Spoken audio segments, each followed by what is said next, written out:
Het tal celsdeerdings lijkt in Friesland nog altijd heeg. Tol we op de 100.000 inwoners stappen uit het leven.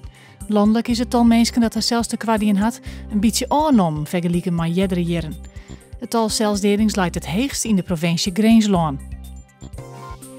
Het huis van mensen met het Prader-Willi-syndroom in Moenijn is door de inspectie van de zoenzorg onder verscherpen tafersjoch gesteld. Nevens de inspectie binnen de problemen in de zorg voor de cliënten en binnen de dossiers net op orde. Het Prader-Willi-huis is het net eens met het verscherpen tafersjoch.